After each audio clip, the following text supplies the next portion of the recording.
Hello everyone! Welcome back to my YouTube channel, Pinoy Crew TV. So, update tayo doon sa ICC, sa prosecutor na si Karim Khan. Yung isa kong video ay tungkol sa kanya na siya ay pinarusahan na nga ni Donald Trump at saka naka-freeze or frozen na yung kanyang mga asset at saka yung kanyang mga bank accounts and yung kanyang emails ay closed na rin, hindi na niya ma-access. So, sino ang nag-a-access nun? Hindi natin alam.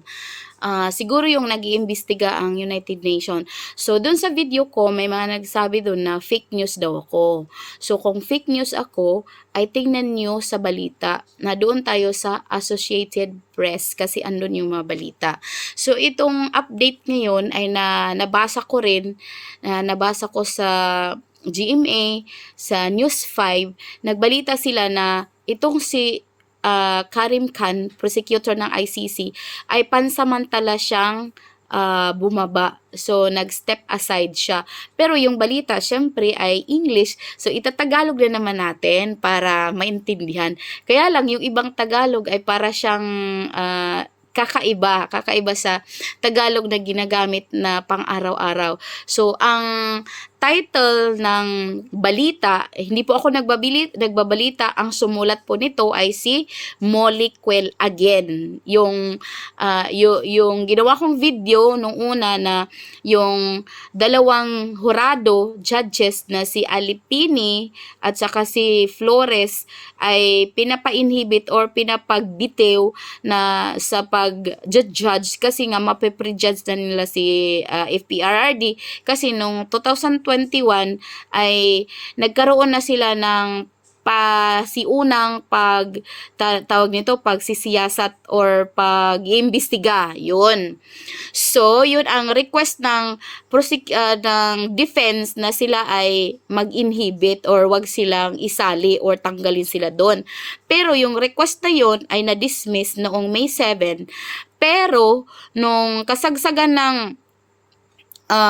election, May 12, bigla-biglang nagpalabas ang ICC, ayon sa Associated Press, hindi ako, nagpalabas sila na pinapabalik yung dalawa at mag-comment sila or mag-submite ng kanilang obserbasyon at saka ang prosecutor. So, sino ba ang prosecutor? Diba si Karim Khan.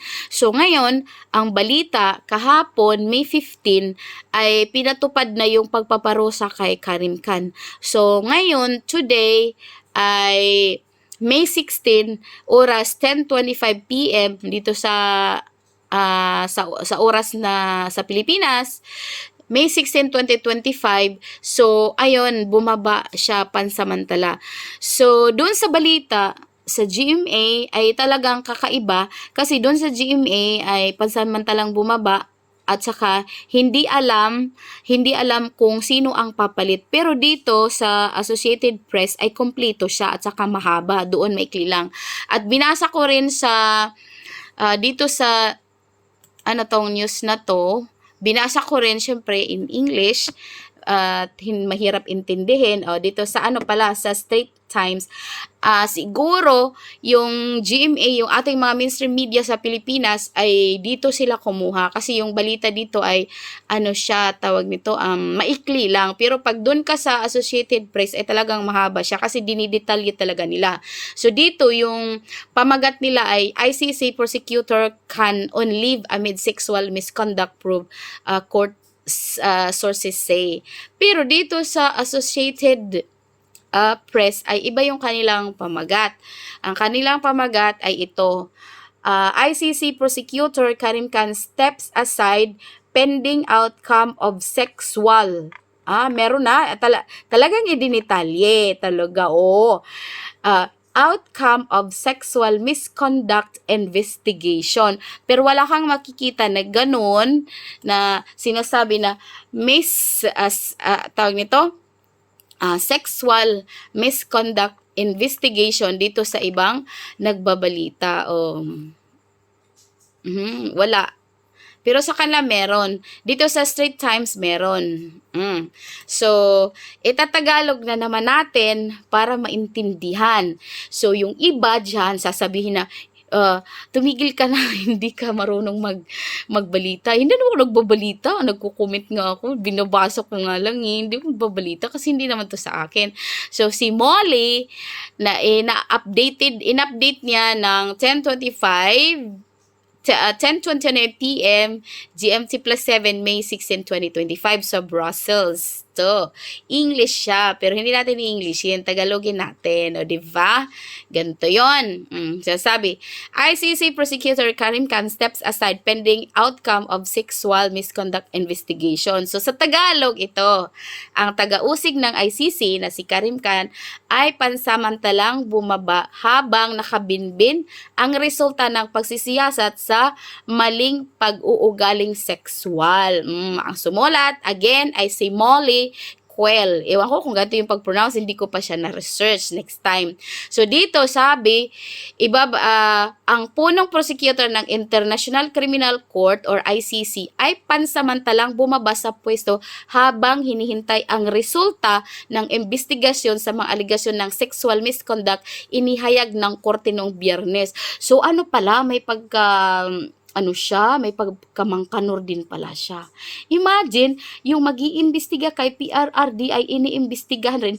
Payag kayo, mga Pinoy, na hindi rin siya malinis. Mag-ano na lang sila, mag-exchange. Pauwiin na si PRRD at siya na lang pumalit doon. O, diba?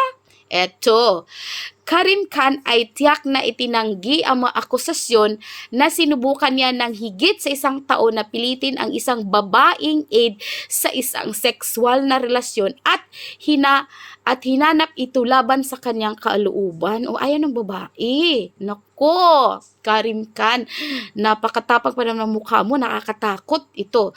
Ang anunsyo ng ICC, hindi galing sa akin ha, ay tinanggap ng mga grupo ng karapatan ng mga kababaihan na nananawagan kay Khan na bumaba sa pwesto pagkatapos ng lumitaw ang mga paratang noong nakaraang taon. So pinagbibitew siya, pero hindi siya nagbitew. At saka, nakisali pa talaga siya sa pagpapadukot or pagpapakidnap or pagpapadala kay Pangulong Rodrigo Roa Duterte dyan sa ICC. At siya pa yung taga-usig or prosecutor. Ngayon, ano nang gagawin? Baka siya ang usigin ni FPRRD. Naku ha, ito pa yung sinasabi na ang gaba ay hindi magsaba. Sabi pa nga ni Jan Magno, pikat, merisi. So, ito, continue, tuloy natin. Sa anumang iba pang professional na setting, ang isang tao na nahaharap sa mga ganitong seryosong paratang ay inaasahang bumaba sa pwesto buwan na ang nakakaraan. Ito. Dapat bumaba sa pwesto kapag ikaw ay may pinaparatang sa iyo, wag kang kapit-tuko sa posisyon mo. Sa Pilipinas, sino-sino kaya? Sige nga. O ito, sabi ni Elmer Shine, may tao doon sa news ng ating mainstream media, walang mga tao doon. Isang tagapagsalita para sa The Hague-based Women's Initiative for Gender Justice. Bakit hindi to translate talaga? Okay. Napag-alaman sa pagsiyasat ng The Associated Press, ito yung nabalita, noong nakarang taon na 2 empleyado ng korte kung saan pinagkatiwalaan ng sinasabing biktima ang nag-ulat ng di umano'y maling pag-uugali noong Mayo 2024. So, one year na ngayon. Ang bilis, no? 1 year. Sa independenteng tagapagbantay ng korte. Iyon ay ilang linggo bago humingi ng warrant of arrest si Khan laban sa punong ministro ng Israel na si Benjamin Netanyahu, ang kanyang ministro ng Israel na si Benjamin Netanyahu, ang kanyang ministro ng depensa at 3 pinuno ng Hamas sa mga kaso ng mga krimen sa digmaan, crimes against humanity or crimes war. So ito 'yun. Nung iniimbestigahan siya, naghanap din siya ng palusot, o di ba? Tapos kagaya din sa atin nung may something kay Pangulong Ferdinand Marcos, BBM, may something yung mga pinagsasabi nila na abot na kay Lisa, yung doon sa, pinadukot din si FARD. So, meron pala silang, pag may nangyayari sa kanila, meron silang pinapagawa. meron silang gagawin, meron silang ginagawa. O ito, sabi ng asong tagapagbantay, watchdog, grabe no, watchdog, kasi mga watchdog yung tawag doon sa Europe.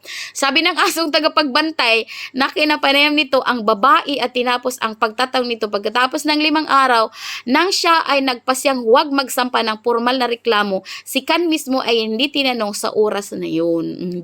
Okay, so ituloy natin. So, yun na nga, dahil siya ay pansamantalang bumaba, so ang tanong ngayon, sino ang magpapatuloy sa lilitis kay Pangulong FPRRD? Pauin nyo na kaya. O, dito, ang ICC sinabi nung Friday na si Khan ay nakipag-ugnayan sa United Nations International Watchdog, nakipag-ugnayan sa tungkol sa kanyang kaso kung ano ang mangyayari. So habang papalapit na or papatapos na yung investigasyon, ay bumaba muna siya. Kasi nga naman, pag malaman na guilty, naku, ano kayong mangyayari? O ito, sinasabi na doon sa mga ibang balita at sa atin, sinasabi na hindi alam kung sino ang papalit. Pero dito sinasabi na ang magpapatuloy sa kanyang gawain bilang isang prosecutor ay walang iba kundi meron silang representative. So, ang representative pala na papalit sa kanya ay yung deputy prosecutor. So, ibig sabihin, yung pangalawa sa kanya, siya muna ang mag-i-in-charge habang wala siya. Yun pala. So, nangyari ang lahat ng ito, it's because dahil kay President Donald Trump, kasi ang kanyang administrasyon ay sinanksyon nga siya noong February. Siguro iniisip na hindi itutuloy. So anong nangyari ngayon? Natuloy. So ayan na. So step aside muna siya.